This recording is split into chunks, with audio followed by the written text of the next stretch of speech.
Train യാത്രക്കിടെ berth പൊട്ടി വീണ് പൊന്നാനി സ്വദേശി മരിച്ചു. ഇന്ത്യൻ റെയിൽവേയുടെ അനാസ്ഥ ഒന്നുകൊണ്ട് മാത്രമാണ് പൊന്നാനി സ്വദേശിയായിട്ടുള്ള അലിഖാന് തൻ്റെ സ്വന്തം ജീവൻ നഷ്ടപ്പെട്ടത്.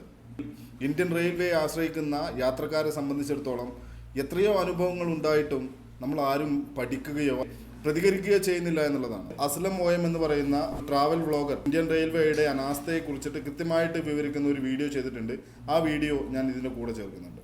അസ്ലമോയമാണ് റെയിൽവേയുടെ ഒരു കൊള്ളരുതായ്മയെ കുറിച്ചാണ് നമ്മൾ പറയുന്നത്. നമ്മൾ സ്ലീപ്പർ ബോഗിയിലേക്ക് നമ്മൾ നോക്കുകയാണെങ്കിൽ ഇതിൽ 72 സീറ്റ് മാത്രമാണ് ഉള്ളത്. എന്നാൽ ഇതിലേക്ക് എത്രയോ ആളുകളെ കയറ്റിയിട്ട് റെയിൽവേ നമ്മുടെ അടുത്ത് പൈസ അധികം ഈടാക്കുന്നുണ്ട് എന്നുള്ളതാണ് യാഥാർത്ഥ്യം. 72 സീറ്റിൽ 10 സീറ്റ് എക്സ്ട്രാ വീണ്ടും പോകും. RIC എന്ന സംഭവമുണ്ട്. ഒരു സീറ്റിൽ 2 ആൾ കിടക്കുന്ന രീതി. അതുകൂടാതെ കൗണ്ടർ ടിക്കറ്റ് വെയിറ്റിംഗ് ലിസ്റ്റ് ആയിട്ട് കൊടുത്തു കഴിഞ്ഞാൽ നമുക്ക് യാത്ര ചെയ്യാൻ പറ്റും. അങ്ങനെ കൗണ്ടർ ടിക്കറ്റുള്ള ഒരുപാട് പേര് വെയിറ്റിംഗ് ലിസ്റ്റ് ആയിട്ട് ഇതിനുള്ളിൽ ഉണ്ടാവും. നമ്മൾ ടിക്കറ്റ് ബുക്ക് ചെയ്യുമ്പോൾ 160, 150 വെയിറ്റിംഗ് ലിസ്റ്റിൽ ഒരുപാട് പേരുണ്ടാവും. വെയിറ്റിംഗ് ലിസ്റ്റ് ക്യാൻസൽ ആകുമ്പോൾ 60, 70 രൂപ നഷ്ടപ്പെടുന്നത് വലിയൊരു കൊള്ളയാണ്. നിങ്ങൾക്ക് ടിക്കറ്റ് കൺഫേം ആയില്ല എന്നിട്ട് പൈസ നഷ്ടപ്പെടുന്നത്. സീറ്റ് കൺഫേം ആയി വരിക. നമുക്ക് എന്തെങ്കിലും ആവശ്യത്തിന് ബാത്റൂമിലേക്ക് കയറി കഴിഞ്ഞാൽ അതിന്റെ അവസ്ഥ പറയാതിരിക്കാൻ നല്ലത്. കടന്നുറങ്ങാൻ വിചാരിച്ചു കഴിഞ്ഞാൽ പൊട്ടി വീഴാറായി